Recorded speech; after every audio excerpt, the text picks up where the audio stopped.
from diverse nations joining the Genting Dream, the ship is well equipped to serve a variety of cuisines that suits everyone's palate. There are 35 Asian and international restaurants and bars on board.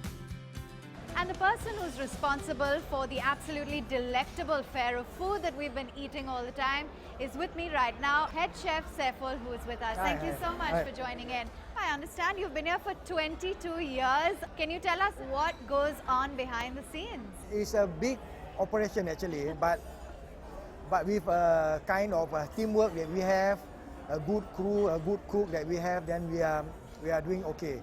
But it's also depending on the what kind of the sector of where we're going also. What are the cuisines that are available on the cruise? This ship we are serving variety of cuisine. For example, we have the international mix of continental. We have of course Indian cuisine. We have Malaysian, Indonesian cuisine. Okay. We also have some specialty restaurant like Japanese. We have a Chinese cuisine available also, and upon request from some like Korean, so we also entertain this small requests from our passenger. Now, chef, tell us a little bit about the busy times. I'm sure there's times when you need to be all hands on board.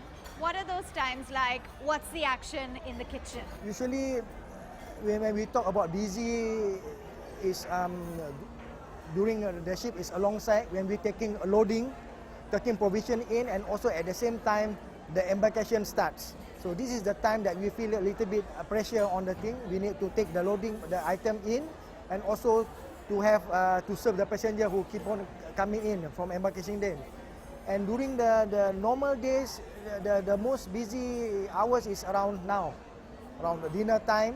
So chef, I understand that there's over 3,000 people that are on this cruise. So what does it take to cater to such a large number of people? Like for example, tonight, this restaurant can fit around 400 or so here. So we can, this is the turnaround seating that we're going to have. I think sometimes we go up to 800 per night. And it's also divided to other restaurant up in Lido and also the other one up here. You can see here is one restaurant, another one is on top here. Okay. So we got 2 layers. And then we have another one up in Lido. We can cater around 1,000, 1,200 average per day. So this is the thing that we're going to play around and try to divert the passenger where they need to go. It's 5 nights, lots of food that's needed to be available. So tell us about some of the key dishes. What's the most popular on the cruise? For tonight, we have this roast duck, Okay. Long Island roast duck. So this is quite nice, and you should try the duck. My mouth's watering already. Can't wait to sample the food, chef. Yeah. Let's get straight to it.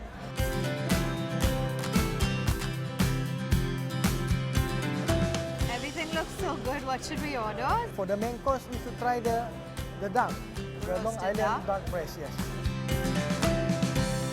Oh my God, looks divine.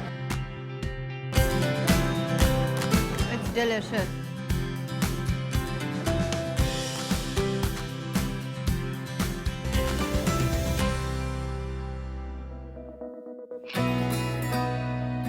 As dusk rolls in and we set sail from Sihanoukville, there's not a dull moment on the Genting Dream.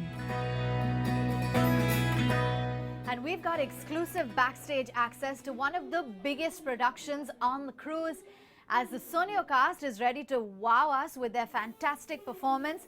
Let's go behind the stage and connect with the members. Joining me right now is Alexander. Thank you so much for allowing us access behind the scenes where all the action really takes place. To begin with, A Tale of Two Dreams. How long have you been associated with them? 2 years ago, me and my team were invited to create especially this show, and for 2 years show is ongoing. What is the story behind Sonio, the performance that we'll see? It's a performance that combines theater, dancing, acrobatic, circus acts, illusion, and the latest LED performance.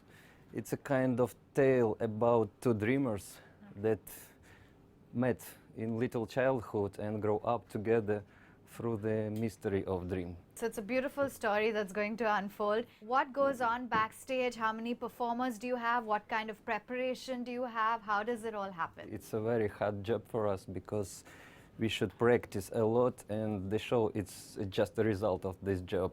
In my team I have 23 acrobats, dancers, singers, and kind of musicians. We are happy because we do what we love, and then we hear reaction of audience. It's the best feeling on the world.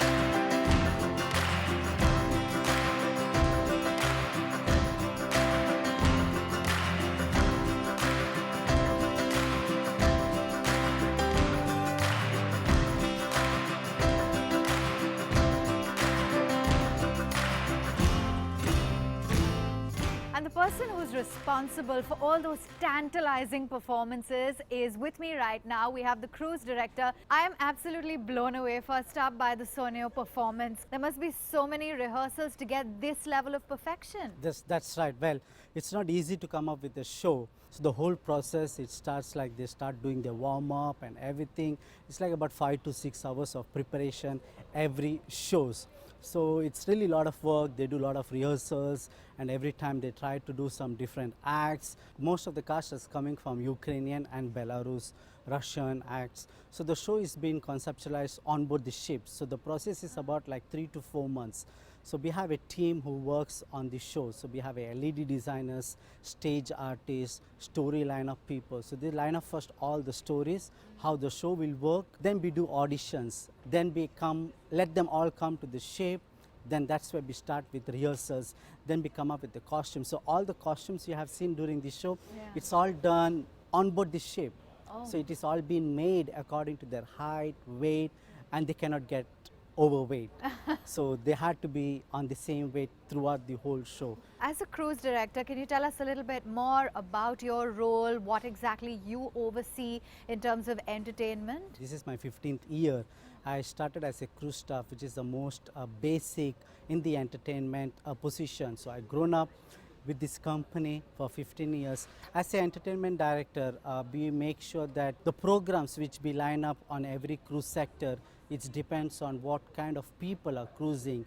So the age group, the nationality of the guest cruising, so it's all been pre-planned before the guest comes on board. We have 2 shows which happens on this theater. Okay. This is Sonio, and we have another show which is titled as Some Like It Hot. Apart from that, we do have a Chinese acrobat performance happening at the Bar 360. That's our another entertainment lounge.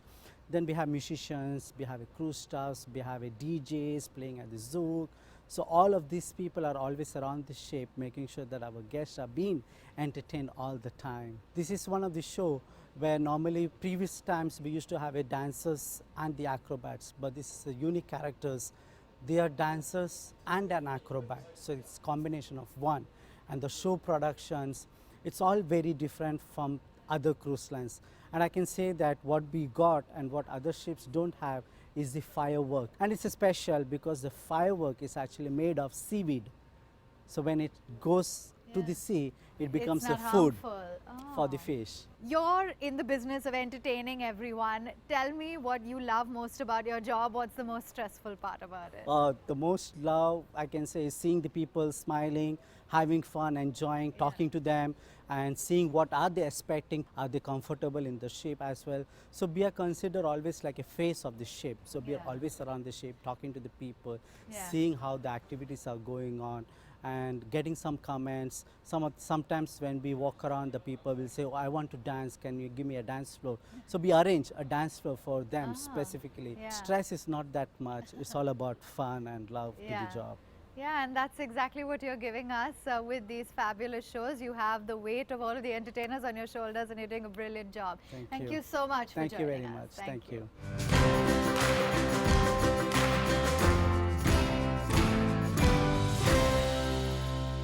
As another day on the high seas comes to a close, we've got lots to look forward to.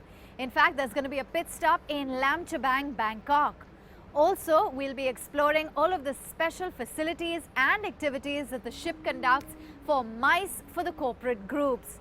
Do stay tuned to the next episode as the Dream Run continues.